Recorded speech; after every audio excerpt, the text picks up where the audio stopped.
রিপন সরকার গাজীপুর জেলার দখল বাণিজ্যের পরিচিত নাম। একসময় ছিলেন ছোট্ট একটি পাম্পের মালিক, আর এখন জমি দখল করে গড়ে তুলেছেন রাজকীয় বাড়ি, গার্মেন্টস ফ্যাক্টরি ও হাউজিং কোম্পানি।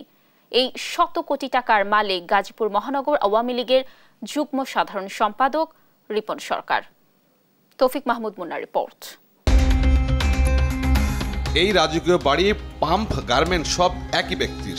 এখানে শেষ নয়, মির্জাপুরে রয়েছে আলিশান বাগান বাড়ি, আর এসবের মালিক গাজীপুর মহানগর আওয়ামী লীগের যুগ্ম সাধারণ সম্পাদক আব্দুল হোসেন রিপন সরকার। ক্ষমতার সাথে সাথে বদলে গেছে তার জীবনযাত্রা। এমনি এই বাসার মালিক গাজীপুর আওয়ামী লীগ নেতা আব্দুল হোসেন রিপন সরকার। উনি কি এখানে আসে? মানে উনি আপনার রাত হলে কি এখানে থাকে? এখানে আসে এখানে কে কে থাকে? গাড়ি এখন তিনটা, গাড়ি তিনটা কি ওনার? তিনটা গাড়ি। উনি গাজীপুর থাকেন না, উনি বাচ্চাদের নিয়ে সব থাকে এখানে। এই পাম্প ছিল একসময় ছোট্ট একটা অংশ। দখল করতে করতে পুরো আশেপাশে এলাকা নিজের করে নিয়েছেন রিপন সরকার। আশেপাশে যা দেখা যায় সবই তার। টাকার বিনিময়ে নয়, ক্ষমতা খাটিয়ে দখল করছেন তিনি। সামান্য কয়েক বিঘা থেকে এখন প্রায় শতাধিক বিঘার কাছাকাছি। পাম্পের আগে কিছু জায়গা কিনে দখল করেছেন খালসহ অনেক জমি। আবার সেই জমিতে প্লট আকারে বিক্রয়ের জন্য নিজের ফোন নম্বর দিয়ে সাইনবোর্ড ঝুলিয়েছেন রিপন সরকার। কিছু দূর সামনে গিয়ে দেখা মিলল একই চিত্রের। আবাসন ব্যবসার আড়ালে জমি দখলের জন্য মহা উৎসব। রিপন সরকার গাজীপুর এলাকার জন্য এক মূর্তিমান আতঙ্ক। সবাই জানে, অথচ ভয়ে চুপ। ভাঙা ব্রিজ এলাকায় নদী দখল করছে রিপন সরকার। সেখানেও একই পলিসি, কিছু জমি কিনে বাকি সব দখল করে বিক্রি।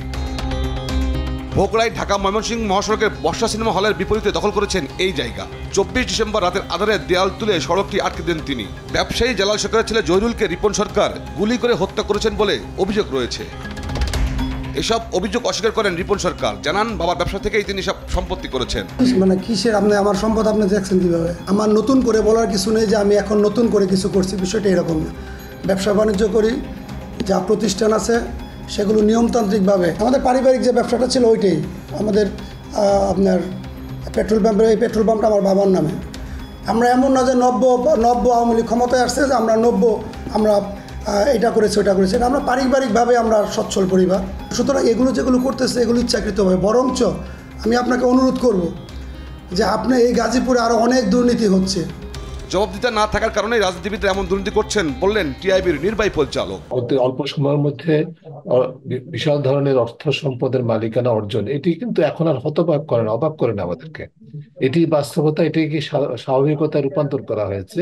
আমাদের রাজনৈতিক সংস্কৃতিতে এমন একটা অবস্থা তৈরি হয়েছে, এমন একটা চর্চা, মানে বলবো যে একটা রাজনৈতিক সংস্কৃতির একটা অবিচ্ছেদ্য অংশ এবং চর্চা হিসেবে প্রতিষ্ঠিত হয়ে গেছে। তৌফিক মাহমুদ মুন্না, দেশ টিভি, ঢাকা।